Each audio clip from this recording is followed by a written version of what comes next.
வர வர பஸ் ஸ்டாண்ட்ல வந்து உட்கார ஆரம்பிச்சிட்டமா. என்னப்பா சொல்லு. ஏமா கத்துற? எரிச்சலா வருது வெயில கண்டாலே, ஒன்ன கண்டா அதுக்கு மேல வருது. என்னவா வெயில்? அதுக்காக என்ன பண்றது? ஒரு வெயில். எனக்கு ஒரு டவுட்டுமா. என்ன? இந்த வருஷம் வருஷம் கல்யாண நாள் வருதுல்ல, அதுல உனக்கு எந்த கல்யாண நாள் பிடிக்கும்? இல்ல ஃபர்ஸ்ட் கல்யாண நாள் பிடிக்குமா, இல்ல செகண்ட் பிடிக்குமா, தேர்ட் பிடிக்குமா, ஃபோர்த்? மூடு அப்படியே போவோம் அடிக்கிட்டே. கல்யாண நாள் அப்படியே காஷ்மீரும் அது என்ன தாஜ்மஹாலும் உதயநிதி கூட்டிட்டு போயிட்ட. இந்த கல்யாண நாள் ஃபர்ஸ்டா இருக்கும். இதுக்கும் தான் தெரிஞ்சுக்கிட்டு இருக்கேன்.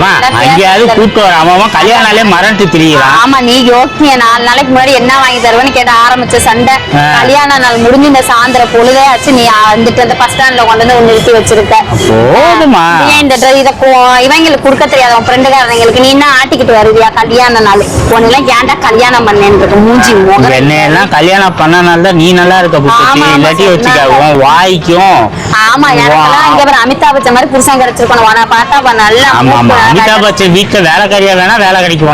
ஆமா, நீ நினைச்சு அவர் ஹைட்டுக்கும் நல்லா ஈக்குவலிட்டியா இருக்கும். பிளஸும் பிளஸ் அது மாதிரிதான். அவர் இடுப்புக்கும் தான் கரெக்டா இருக்கும். மைனஸும் என்னைக்கும் பிளஸ் தான். போ, உனக்கு என்ன தெரியும்? நட்டையும் சேர்ந்தாதான் உலகத்துல எல்லாம் சாதிக்க முடியும். நட்டையும் சேரலாமா? நீ இருக்கிறதே அரடி தானே. ஆறடியும் சொன்னா நல்லாதான் இருக்கும். உன்னை பார்த்தாலே பசங்க நீ கல்யாண நாள் பேச்ச எடுத்து பஸ் வந்துச்சு பாருமா. பஸ் வந்துச்சு இல்லையா? நல்லா வந்தான் பஸ்ஸுக்காரன். முகர கட்டையும் இருப்போம். கல்யாண நாள் இனிமே கல்யாணத்துக்கு பேசணும்னு வச்சுக்கோ, ராதிகா சொல்ற மாதிரி தாலி அவுத்து கொடுத்துட்டு ஓடி போயிருவேன். ஓடி போயிருங்க.